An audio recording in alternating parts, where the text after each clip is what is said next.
Hi കൂട്ടുകാരെ, big boss season 6ൻ്റെ ഇന്നത്തെ elimination റൗണ്ടിൽ ആരാണ് സ്വന്തം വീട്ടിലേക്ക് പോവുക എന്നതിന് ഒരു ഉത്തരമാണ് ഗബ്രി എന്നാണ്. ഒരു 90-95% തോന്നുന്നത് ഗബ്രി ആണെന്നാണ്. കാരണം നമ്മുടെ സോഷ്യൽ മീഡിയയിൽ ഒത്തിരി ചാനലുകൾ കമ്മ്യൂണിറ്റി പോൾ ഇടുമ്പോൾ അതിലൊക്കെ വോട്ട് കുറവുള്ള ആൾ ഗബ്രിയാണ്. നോറയ്ക്കും കുറവാണ്, പക്ഷേ അതിനെ അപേക്ഷിച്ച് ഗബ്രിക്കാണ് വോട്ട് കുറവ്. അതുകൊണ്ട് തന്നെ ഗബ്രി പുറത്തേക്ക് പോകാനാണ് സാധ്യത. ഗബ്രി കാര്യം നല്ല ഗെയിമറാണ്, ഫിസിക്കൽ ടാസ്ക് കളിക്കുകയും ഒക്കെ ചെയ്യുന്നുണ്ട്.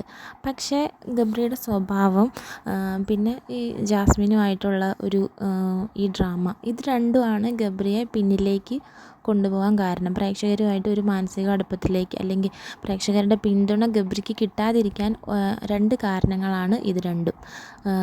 മറ്റുള്ളവരോട് ഒരു പുച്ഛഭാവം അല്ലെങ്കിൽ ബഹുമാനം ഇല്ലാത്ത രീതിയിൽ സംസാരിക്കുക. കൂടാതെ ജാസ്മിൻ്റെ കൂടെയുള്ള ഈ ഇരിപ്പ്, അവിടെ ഇവിടെയും പോയിരുന്ന് കരച്ചിൽ, ബഹളം, ചിലപ്പോൾ സന്തോഷം, ചിലപ്പോൾ സങ്കടം, ഇതൊക്കെ മാറ്റിയുള്ള ഈ ഡ്രാമകൾ, ഇത് രണ്ടുമാണ് ഗബ്രീനെ ഈ ഗെയിമിൽ ഒന്നും അല്ലാതാക്കി തീർക്കുന്നത്. അതർവൈസ് നോക്കിയാൽ ഫിസിക്കൽ ടാസ്ക് ഒക്കെ കളിക്കുന്നതിലാണെങ്കിലും, അല്ലെങ്കിൽ ഇപ്പോൾ ജയിൽ നോമിനേഷനിൽ വന്നു, അതിൽ നിന്ന് പുറത്തേക്ക് അതായത് ജയിലിൽ പോവാതിരിക്കാനുള്ള ടാസ്കിലും ഗബ്രി നന്നായി കളിച്ചിരുന്നു. പക്ഷേ ഗബ്രി ഈ ആഴ്ച പോകുമെന്നാണ്